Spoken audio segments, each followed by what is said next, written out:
Welcome to the first of our presentations on capital structure. In today's presentation, we are going to talk about optimal capital structure, starting with a perfect capital market. Then one at a time, we're going to introduce what's called market imperfections. The reason we start with a perfect capital market in trying to understand capital structure is that it's very complicated. And when you're facing a complex problem, it's useful to make the problem as simple as possible. It's equivalent to physics professors starting with a frictionless surface, and they try to understand velocity and momentum and all those physics concepts, but then one step at a time they apply real-world complexity like friction on the surface. In our world, we're going to apply the friction of corporate taxes as the next stage, but first we're going to consider capital structure in a perfect capital market. The idea of capital structure is that the company is going to decide how it's going to finance its business. Is it going to borrow money? Is it going to issue shares, or some combination of those two things? And we have an idea of an optimal capital structure. We have an idea that there is a capital structure choice, some mix of debt and equity, which is going to maximize the value of the entire business. So to begin, what's a perfect capital market? A perfect capital market is a market in which there are no frictions. That means there's no taxes, there's no impediments to trade. Everyone has the same access to information. That means that we have prices that are going to be set in an efficient marketplace. We first encountered a perfect capital market when we talked about the capital asset pricing model. And the perfect capital market, in conjunction with a couple of other assumptions, that led to this equation where the only thing that mattered for coming up with the cost of capital was systematic risk, the risk-free rate, and the market risk premium. Well, in this particular topic, we're going to ask the question, in a perfect capital market, what mix of debt versus equity is going to maximise the value of the business and therefore maximise shareholder wealth? The answer is that in a perfect capital market, it's going to make no difference whether a business finances its operations with a large amount of debt or a little amount of debt. The weighted average cost of capital won't change in a perfect capital market, and the value of the firm won't change in a perfect capital market. So we say that capital structure is irrelevant. And this means that the shareholders will have the same wealth regardless of how the business is financed.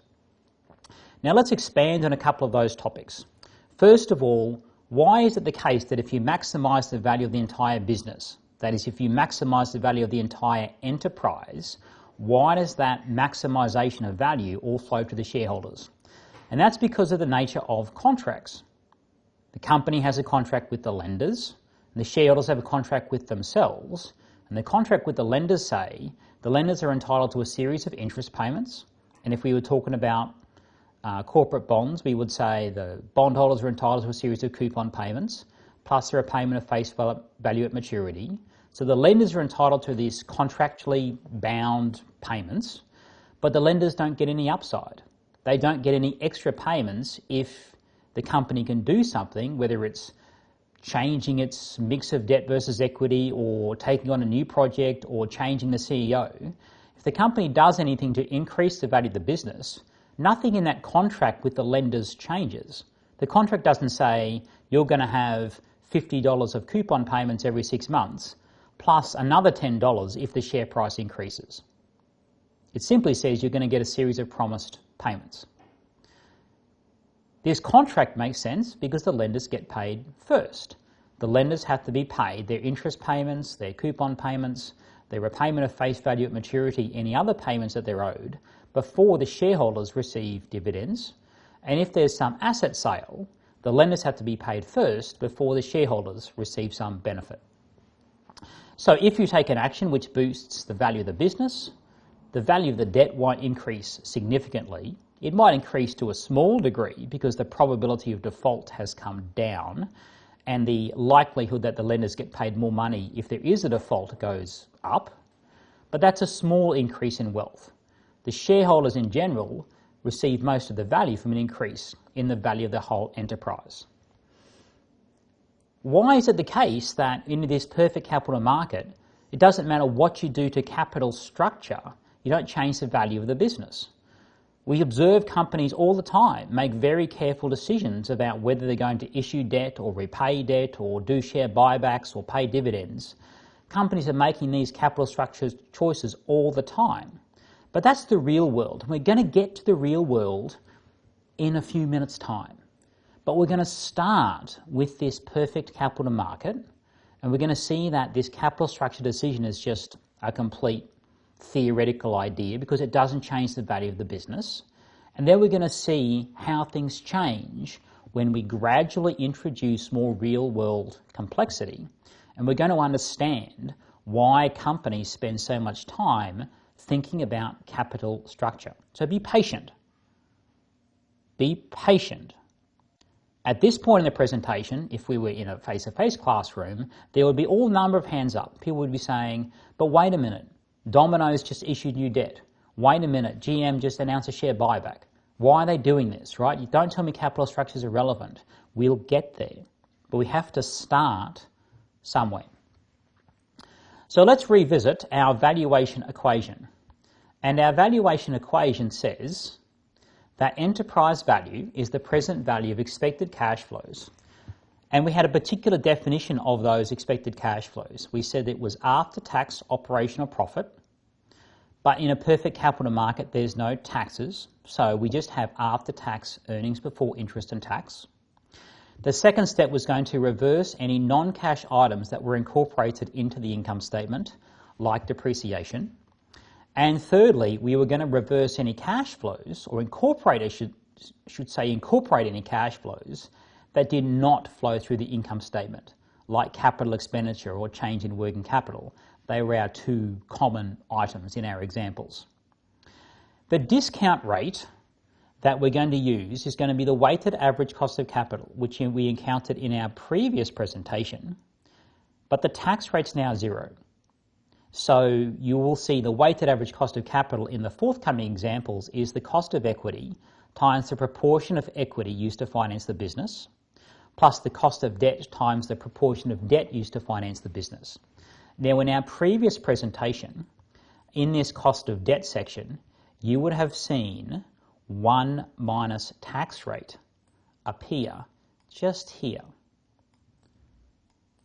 But because we are in a perfect capital market, we don't have taxes, and that has disappeared from the equation. So we haven't changed anything in our valuation approach right now. All we have done is say that we're in a perfect capital market, taxes are a market imperfection, and we've stripped that out. That's going to be our valuation equation. Now I'm going to use the example of CVS Corporation in many parts of this presentation. I think it's really useful to have an actual example in this discussion because often this capital structure presentation is presented too much in the abstract. It's presented with algebra, and I think it makes sense to work through an actual example. So what I've done is compile some projections for CVS Corporation. These are approximately what analysts were forecasting for CVS roughly 12 months ago when I prepared this presentation. Earnings before interest and tax of $15 to $16 billion over forecast years 1 to 3. Depreciation and amortization of about $3 to $4 billion over forecast years 1 to 3. Capital expenditure and change in working capital of around about $8 to $9 billion over forecast years 1 to 3. And that flows through to free cash flow of approximately $11 billion over forecast years 1 to 3, according to our definition. I'm going to assume that after that 3-year explicit forecast period, the growth rate is going to be 4% from year 4 onwards, and that's going to be perpetual growth. I'm going to assume we have a perfect capital market, there is no debt, and the cost of equity is going to be 10%. That also means that the weighted average cost of capital is going to be 10%. Because the proportion of equity finance is going to be 100, the proportion of debt finance is going to be 0. Now we're going to do our regular valuation using the present value of these projected cash flows. At a 10% weighted average cost of capital, the present value of the first 3 years of cash flows is $26.5 billion. At a 4% perpetual growth rate, the terminal value at the end of year 3 is going to be the year 4 cash flow divided by the discount rate minus the growth rate. And the year 4 cash flow in this example is going to be the year 3 cash flow multiplied by 1 plus the growth rate of 4%. And under our assumptions, the value of the business is worth $185.5 billion at the end of year 3. But I need to know that terminal value at time 0. So I have to walk back the valuation 3 years to time 0. And that tells me that the present value today of all of the projected cash flows after the first 3 years is $139.3 billion. And in aggregate, taking into account the present value of cash flows from our 3-year explicit forecast period, plus the present value of the cash flows from year 4 onwards, we have a total present value of all the cash flows of $165.9 billion. If we were to allocate that enterprise value into debt versus equity, that would tell us that the equity is also worth $165.9 billion, because in my assumptions right now, we have no debt. So we've got a baseline valuation for CVS in this perfect capital market. I mentioned in an earlier presentation that if you perform your analysis in discounted cash flows using either free cash flows or the dividend discount model, you will always end up with identical valuations for equity if you have done things in a correct manner and incorporated consistent assumptions in those two valuations. Let's see how that plays out in our CVS example. In this instance, because there's no debt, the free cash flows don't have to be allocated anywhere amongst lenders and shareholders. All of that free cash flow is available to the shareholders to receive dividends. So our dividend discount model valuation of the equity is also going to be $165.9 billion. I know that without even having to do the present value computations. I know that because all the cash flows are dividends, because there's nowhere else for the money to flow. There's no taxes, that hasn't affected our computations. And the cost of equity and the weighted average cost of capital in this example are the same because there was no debt. Now that money could be used to pay a dividend, or it could be used to do a share purchase. But for our purposes, we can treat the share repurchase just like a dividend. Share repurchases only affect the valuation differently to a dividend if you account for differential taxation on dividends or capital gains. And we don't even have taxes in this example, so we don't have to confront that complexity. And in the real world, even though in theory there are differences in taxation on dividends versus capital gains, well, you can factor that in as well. It's an added complexity which we can in general ignore, but you will still end up with the same valuation using free cash flows and the dividend discount model if you account for differential taxes on dividends and capital gains in both of your valuations. So I know that the dividend discount model valuation for equity is going to be $165.9 billion. What are going to be the cash flows from, suppose that you buy 10% of the shares in CVS. Now the reason I'm going to introduce this assumption about buying 10% of the shares in CVS is because coming up, I'm going to do something a little bit different.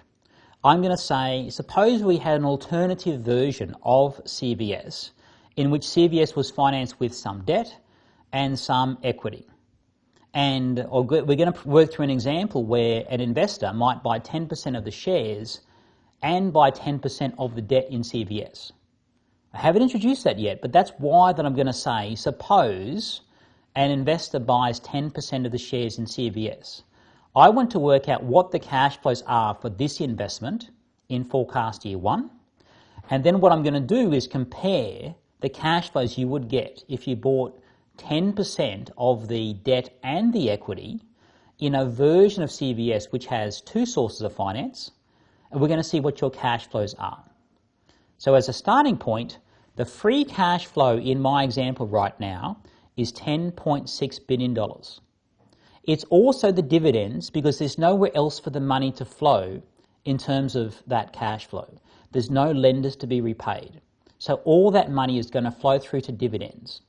So if the dividends are $10.6 billion and an investor has bought 10% of the shares in CVS, those cash flows are going to be $1.06 billion or $1,060 million. So remember that number. A shareholder owning 10% of the shares in an all-equity version of CVS in the first year is going to receive $1,060 million.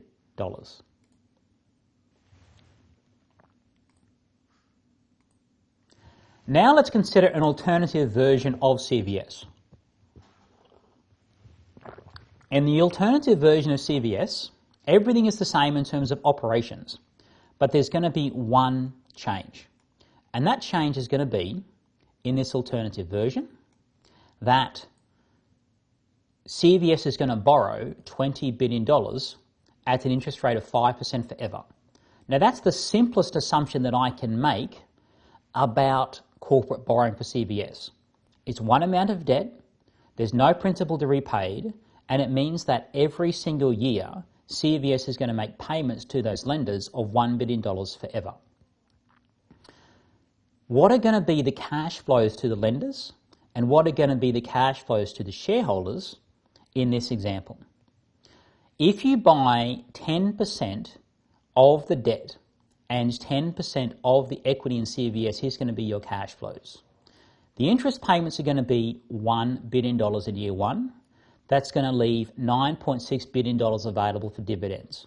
If you own 10% of that debt, you are going to receive $100 million of interest in year one, 10% times $1 billion.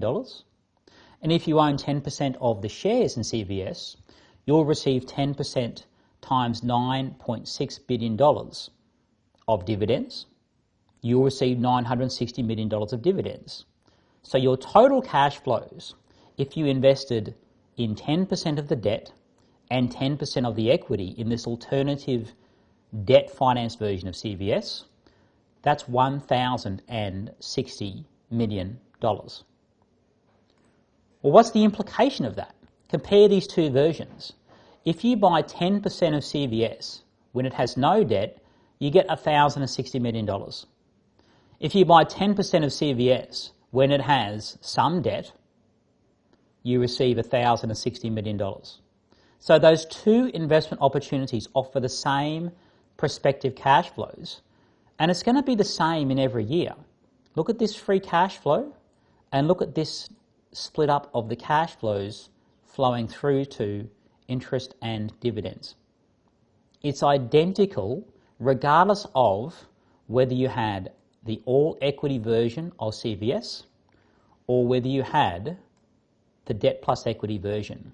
If an investor bought 10% of the shares in the all-equity version of CVS or 10% of the debt and equity in the levered version of CVS, the cash flows to that investor must be the same.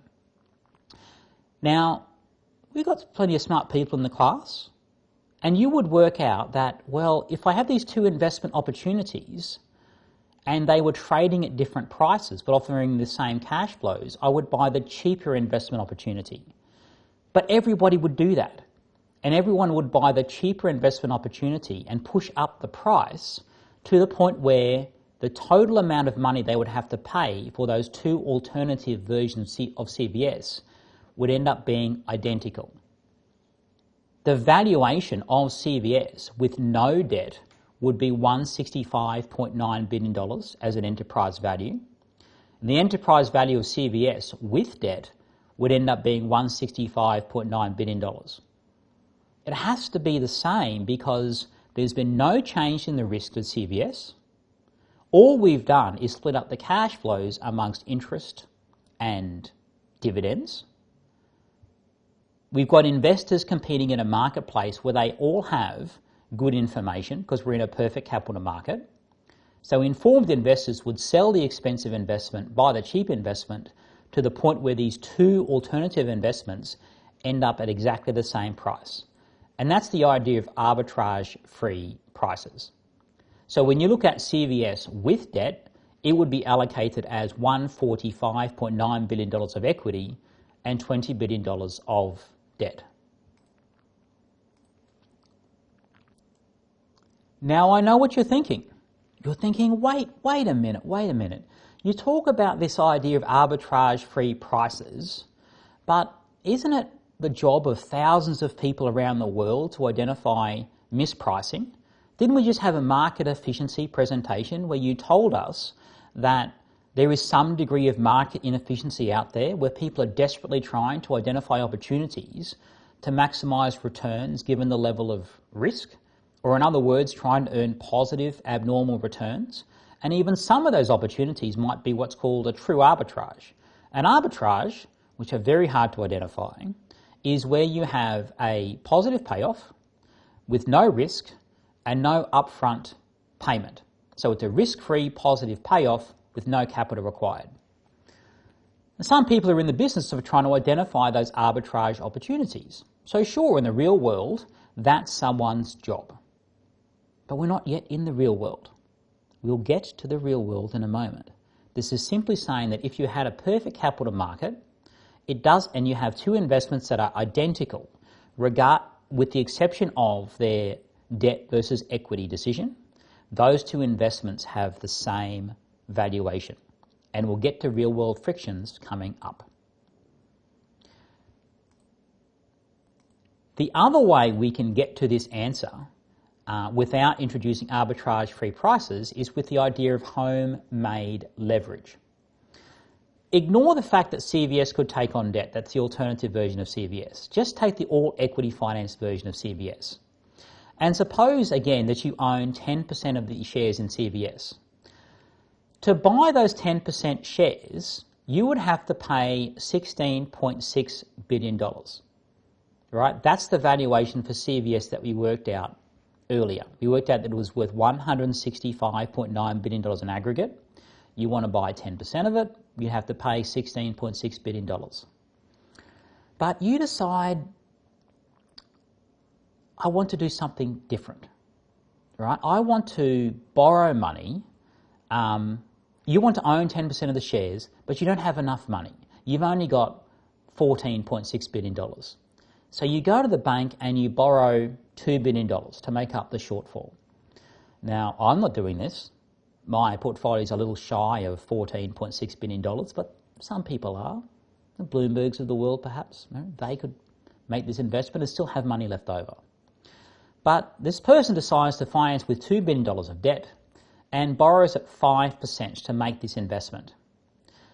That 5% interest rate was the same as the corporate borrowing rate that we had before. How is it that this high net worth person could borrow at 5% when that's a corporate borrowing rate? We can't normally do that. If I go to borrow money to buy a house, the bank's going to charge me about 3 or 4% at current interest rates, whereas government bond yields are offering 1%. Why is, in the real world, the bank is charging me a risk premium? Because there's some chance that I'm going to default on that loan. In the real world, if you go to buy shares using what's called a margin loan, there's going to be maybe a 4 or 5% interest rate on that margin loan, which again is above a corporate borrowing rate. So if I borrow money to buy a house, that's typically above a BBB corporate borrowing rate. If I borrow money to buy shares as an individual, it's typically above a corporate borrowing rate. How is it that in this example, this investor can borrow money at 5%? Well, the answer is that because we have a perfect capital market, the lender is not concerned about that individual's character or that individual's circumstances, that individual's default risk. The lender would write a contract with the borrower that says, if you default on this loan, I am entitled to the assets that you purchased with that loan. Or in other words, if you default on this loan, I am entitled to your shares in CVS. So the shares in CVS would be the collateral for this loan. So in that circumstance, it doesn't matter what the individual's borrower's circumstances are. I could borrow money at 5% in this perfect capital market and buy these shares in CVS because even if that I'm a very high risk of default because of my own personal circumstances, Doesn't matter.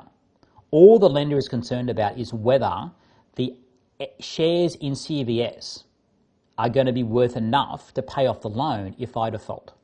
So the lender is in the same position as if the lender lent money to CVS. The risk to the lender is the same, regardless of whether it passes through me as the investor or goes straight to CVS. And that's why the interest rate in this example is 5%.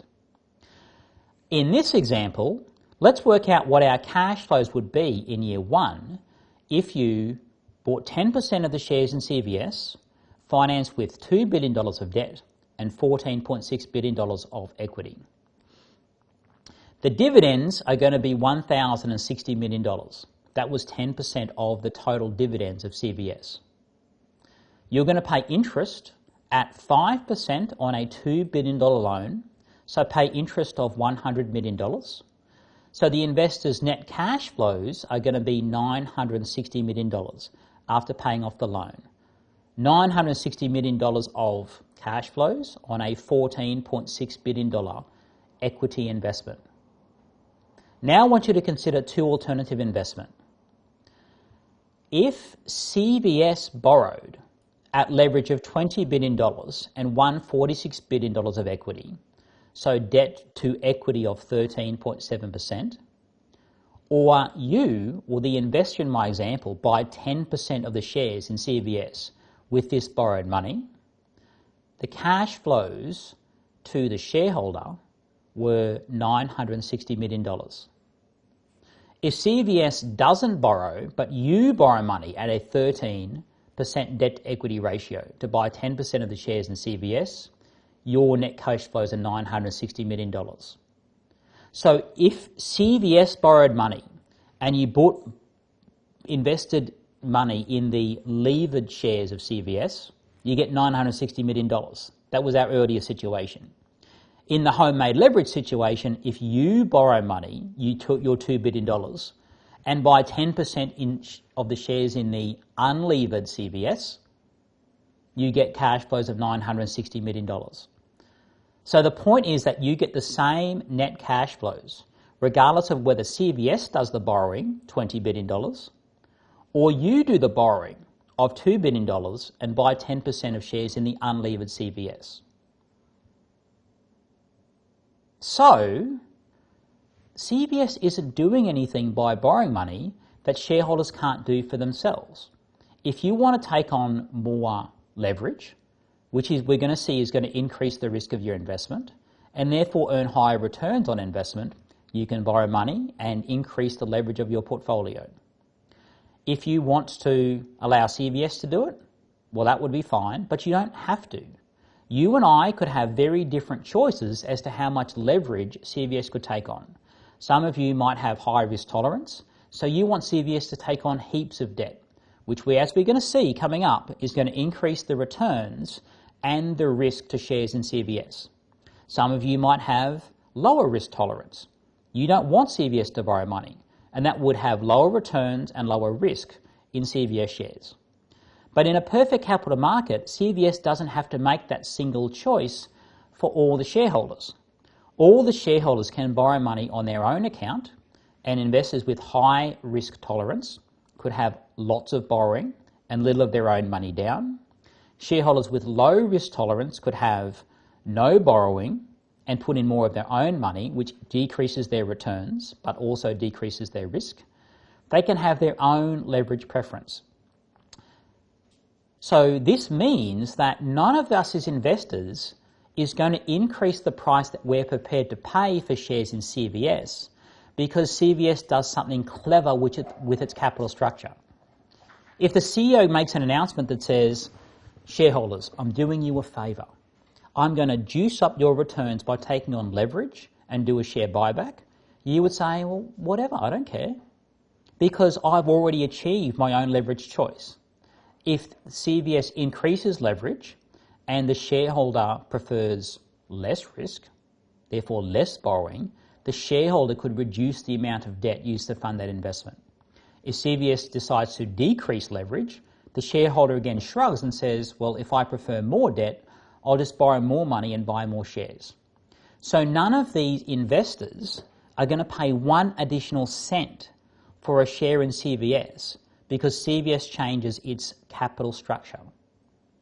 And therefore, in a perfect capital market, capital structure is going to be irrelevant to the value of the shares in the firm and ultimately the value of the entire firm itself, the enterprise value, because the corporate changes in capital structure don't achieve anything that shareholders can't do for themselves. So via two proofs, we have the following result, which is known in finance as Miller and Modigliani's Proposition 1.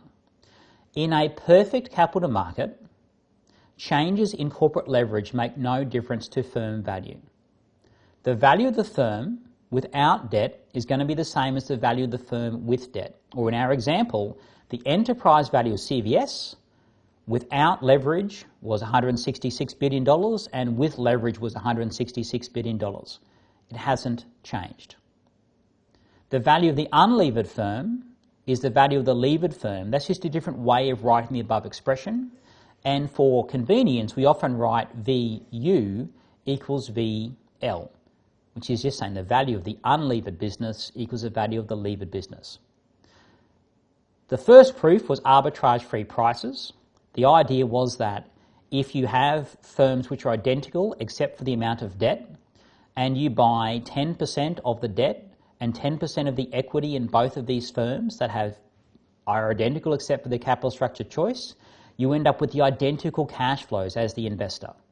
And if you end up with identical cash flows in all possible situations for the firm, why would you pay different prices for these two firms? You wouldn't. They would have the same price. The second proof was homemade leverage. In a perfect capital market, investors can have any mix of leverage that they like in their portfolio, which is going to change their risk and their return profile. And so it doesn't make sense that if a company announces that it's going to change its leverage, that would alter the share price and therefore the value of the business. No investor is going to bid up the price of the share on this announcement or bid down the price of the share because shareholders can already achieve everything the company is doing on their own. So ultimately, in this perfect capital market, changes in corporate leverage make no difference to firm value. But what about risk? I mentioned earlier that leverage increases the expected returns, but also the volatility of those returns. So let's work through an example. Suppose that we consider the CVS with no debt and the CVS with debt in these two boxes. And suppose we introduce a shock to the outcomes for these firms. Let's see what happens if there is a sudden change in our expectations. We had a growth rate of 4% as our initial assumption, and the shock is going to be, we're going to consider what happens to valuation and cash flows and earnings if we have a shock which decreases the growth assumption to 3% or increases that long-term growth assumption to 5%. A bad news and a good news scenario. So all I've done in this example is just use the same valuation model, same inputs, but I've changed that long-term growth assumption, changed nothing else. Let's see what happens. In the no debt situation, if you change the growth assumption from 4% down to 3%, enterprise value falls to $145 billion. Equity value falls also to $145 billion because there's no debt. And that's a reduction in the enterprise value and the equity value of 13%. In contrast, if you increase the growth rate in the model to 5%, equity value and enterprise value both rise to $195 billion. And that's a change in enterprise value and equity value of 18%.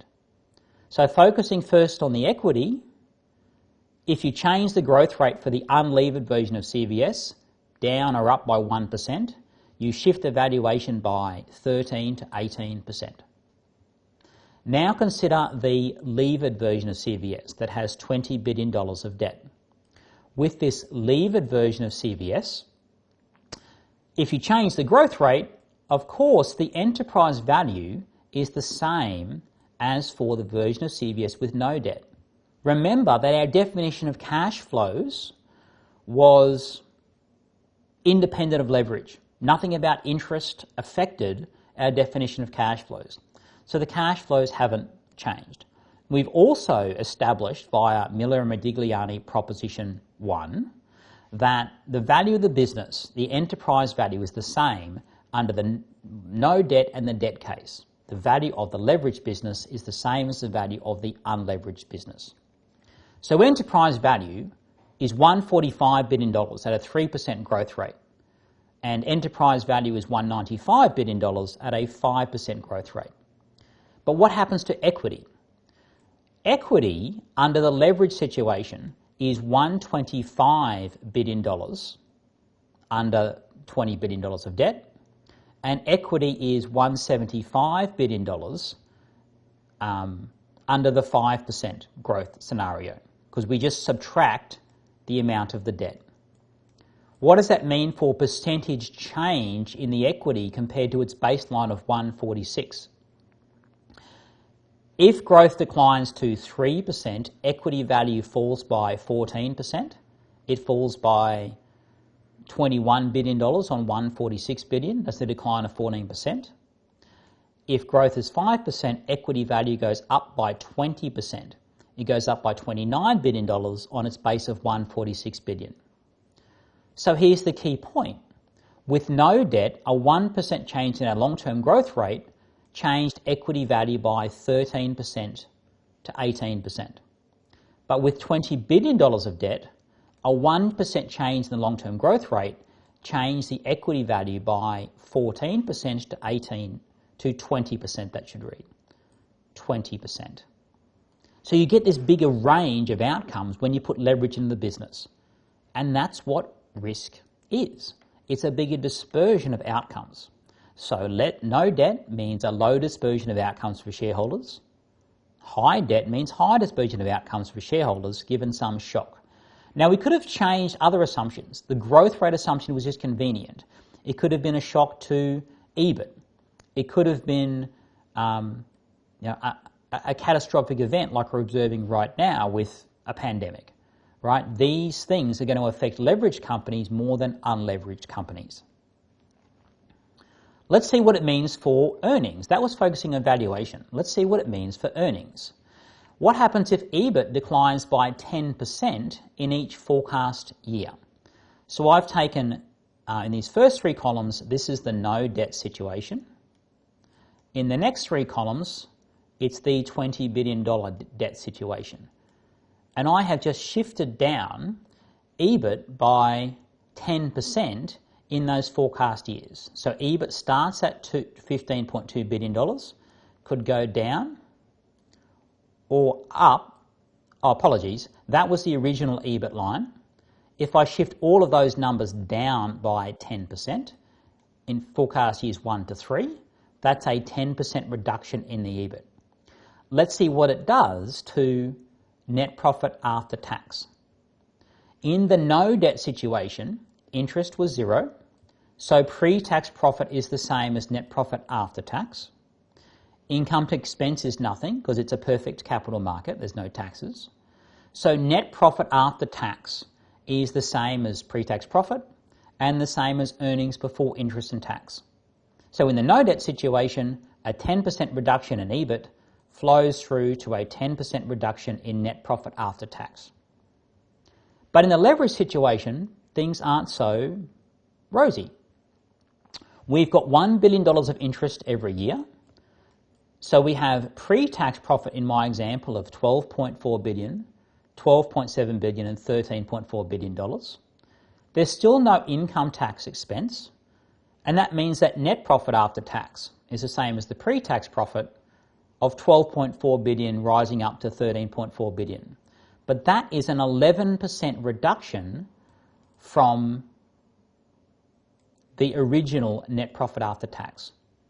A 10% fall in EBIT has flown through to an 11% reduction in net profit after tax. And that's what leverage brings. Without leverage, 10% fall in EBIT means 10% fall in after-tax profit. With leverage, in my example, a 10% fall in EBIT flows through to an 11% reduction in net profit after tax. But we would have seen the opposite result if we had had a 10% boost to earnings before interest and tax compared to expectations. So leverage brings more volatility to the earnings and more volatility to the value of the business. So to conclude, more debt equals more risk to the shareholders. But we're going to see in an equation coming up that it is the right amount of increased risk because shareholder returns increase due to leverage. Here's how the prospective return to shareholders increases with leverage. Our enterprise value equation says enterprise value equals free cash flow discounted at the weighted average cost of capital. And there's three parts to that equation. There's enterprise value on the left-hand side. There's a series of cash flows and a discount rate on the right-hand side. So there's three parts. Enterprise value, cash flows in the numerator, discount rate in the denominator for all of those cash flow discounting parts of that equation. We've already established that enterprise value doesn't change with leverage via arbitrage-free pricing and homemade leverage. So in our free cash flow valuation equation, the left-hand side, the enterprise value, doesn't change when you change capital structure. That's been established in Proposition 1. On the right-hand side, in the numerator, we've got free cash flows. Do the free cash flows change with leverage? No, they don't. There's nothing in our free cash flow definition that changes when you put debt into the business. So if the left-hand side, enterprise value, doesn't change when you change leverage, and on the right-hand side, the numerator in each of our present value computations doesn't change when you change leverage, what's left is the discount rate, the weighted average cost of capital. And mathematically, that can't change either, because otherwise the left-hand side of our valuation equation wouldn't equal the right-hand side. And we end up with this equation, or this proposition, Miller and Modigliani Proposition 2. In a perfect capital market, changes in corporate leverage make no difference to the weighted average cost of capital. Or in other words, the weighted average cost of capital without debt equals the weighted average cost of capital with debt. We could say the weighted average cost of capital of the unlevered firm is the weighted average cost of capital of the levered firm, or you could write that as WACC_U for weighted average cost of capital for the unlevered firm equals WACC_L weighted average cost of capital for the levered firm. And our proof is that if enterprise value is independent of leverage, Miller and Modigliani Proposition 1, cash flows are independent of leverage, which is all of the numerators in our present value computation. The only thing left is the discount rate. And to get the present value of those cash flows to be equal to the unchanged enterprise value on the left-hand side, the discount rate can't possibly change. So therefore, the discount rate must be independent of leverage. So we say the weighted average cost of capital of the unlevered firm is the weighted average cost of capital of the levered firm. That's where we're going to take a little break, and when we come back, we're going to talk about what this means for the cost of equity capital when you put leverage into the business.